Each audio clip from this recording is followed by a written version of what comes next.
هاتیونەتە شارۆچکەی چەمچەماڵ لە یەکێکین لە کۆنتترین ماڵەکانی ئەم شارۆچکەیە لە ئێستادا بۆتە مۆزەخانە و مێژووی و ئاسەواری ئەم ناوچەیە و چەندین ناوچەی تری باشووری کوردستانی لە خۆگرتووە.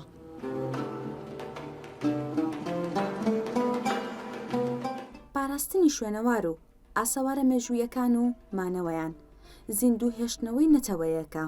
نەتەوەی کورد لە ناوچەی میزۆپۆتامیا خاوەنی کۆنتترین مێژووە، ئەمەش لە کنەوپشکنین و هەڵکۆڵینەکاندا چەندین جار دووپات کراوەتەوە.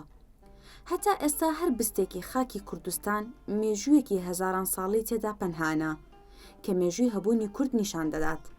ئەگەر چی دۆزینەوە و پاراستنی ئاسەوارەکان زەحمەتە، بەڵام زۆر کەس ئەو خولیایان هەیە.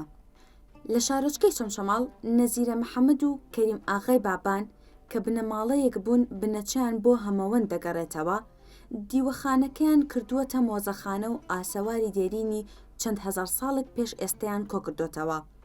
ڕەجی دایکە نەزیرە لە ماڵەکەدا دیارە کە چەند خزمەتی پێکردووە و هەوڵی پاراستنی داوە، چونکە وەک ژنێک لە واتای پاراستنی مێژوو شوناسی کورد و ئاسەوارەکانی تێگەیشت بوو. ڕۆژانە دەیان کە سەردانی ئەم مۆزەخانەیە دەکەن لە پێناو ئاشنابوون بە مێژووی ناوچەکەیان. لەم دۆسیەدا زانیاری زیاترە خەینە بەرباس.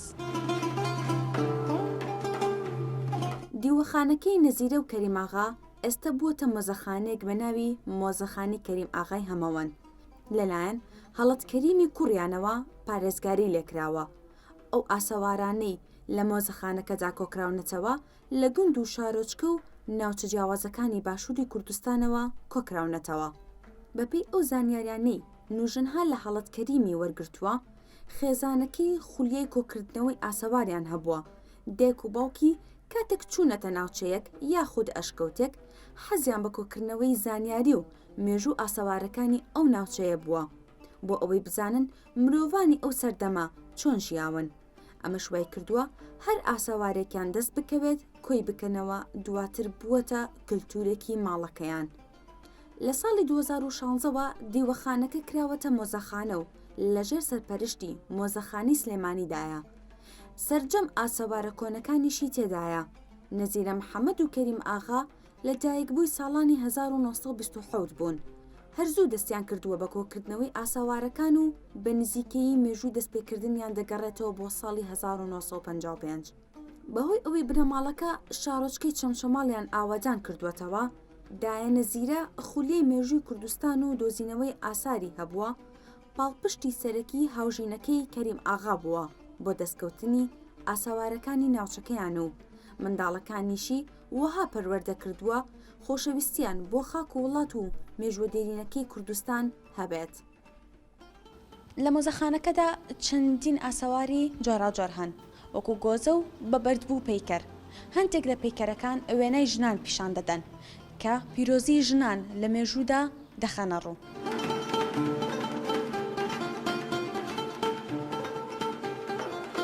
مۆزەخانەکە مێژووی هەزاران ساڵی ناوچەکانی باشووری کوردستانی لەخۆگرتووە. چەند ئاسەواری جیاوازی تێدایە.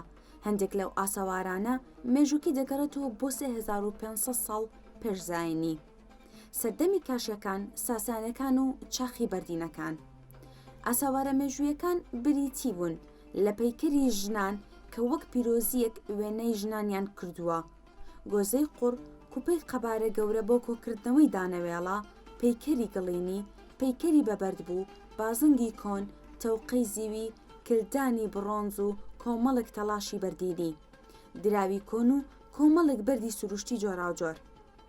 ڕۆژانە خوێندکاران و شوێنەوارناسان سەردانی مۆزەخانەکە دەکەن و حەز بە لێکۆڵینەوە دەکەن دەربارەی ئاساوارەکانی. تەنانەت گەشتیارە بیانەکانیش سەردانی دەکەن و بە مۆزەخانەیەکی کۆنی دەناسێنن. کوردستان لانکی شارستانیەت و خاکی پیرۆز بووە. دەوڵەمەندی خاکەکەی وای کردووە هەمیشە چاوی داگیرکار و وڵاتانی ڕۆژاوای لەسەر بێت. هێرشەکانی دەوڵەتی تورکیا و چەتەکانی داعش لە 4 پارچەی کوردستان چەندین شوێنەواری مێژووییان لەناو برد. لەلایەکی دیکەوە بەشێک لە ڕێکخراوەکان بە ناوی کنەوپشکنین و پاراستنی ئاسەوارەوە چەندین ئاسەواریان بۆ مۆزەخانەکانی ئەوروپا گواستوتەوە و لە خاکی خۆیان ڕیشەکێشیان کرد و ڕاستیەکەیان شاردەوە.